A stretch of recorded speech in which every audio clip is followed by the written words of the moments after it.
Hi, my name is Mr. Shay, and with the help of the fourth grade learning support teachers at SAIS, we read The Christmas Cookie Sprinkle Snitcher by Vip, and this is for the 2021 Tree Fest at the Snyder County Library. In a neat little village all covered with snow, sleep apple-cheeked children, their hearts all aglow, dreaming of morning when they will awake, hungry for cookies their mothers will bake. But high in the sky, while children all dream, the Christmas cookie sprinkle snitcher flies, teeth all agleam. He lands with a bump, then quick as a wink, he's into the pantry, snitching a sprink. With a toss of his head and a lick of his chops, into his mouth, cookie sprinkles he pops.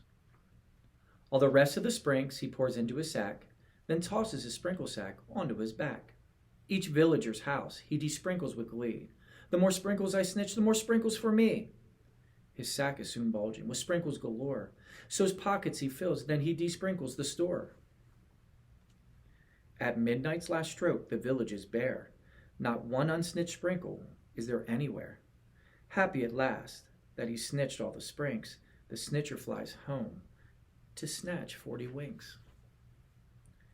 Next morning at dawn, all the children awake, eager for cookies their mothers will bake. The mothers sing carols and roll out the dough, cutting out cookies row upon row. Cookie reindeer, cookie stars, cookie Santas, cookie cars. Cookies round, cookies square, Christmas cookies everywhere. Cookies placed in baking trays to celebrate the holidays. Then the mothers reach for sprinkles. Every mother's cupboard's bare, not one single solitary cookie sprinkle anywhere. And Christmas cookies without sprinkles are like raisins without wrinkles, and like sleigh bells without tinkles are Christmas cookies without sprinkles. All the children start to cry, not one child has one dry eye. Moms start crying, so do pops. Granny telephones the cops. The chief of police says with a sob, "The Christmas cookie sprinkle snitchers pulled us this job." He's got superpowers.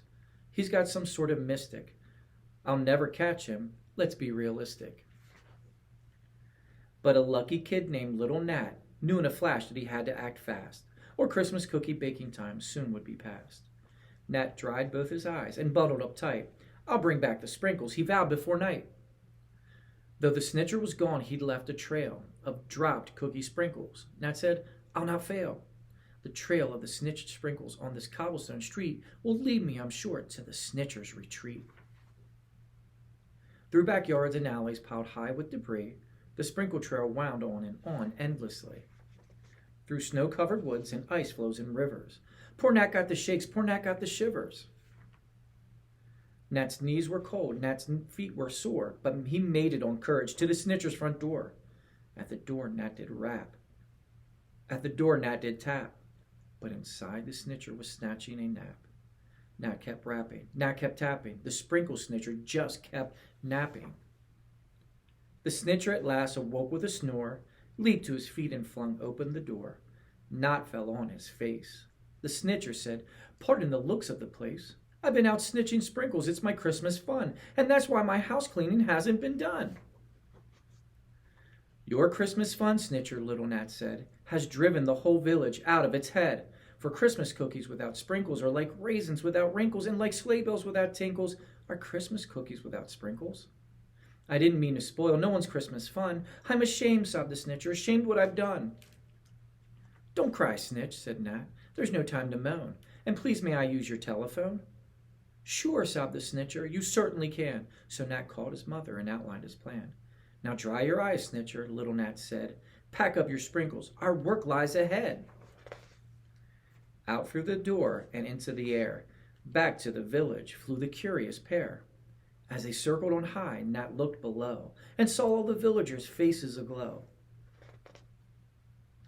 Each woman, child, and man with unsprinkled cookies unbaked in a pan. Then sprinkles swirled down like new fallen snow, making beautiful patterns on cookies below.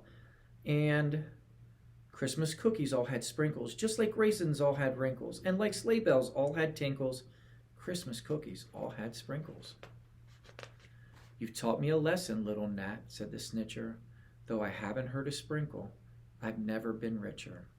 I know that Christmas is not being greedy. Christmas is spreading springs to the needy. The end.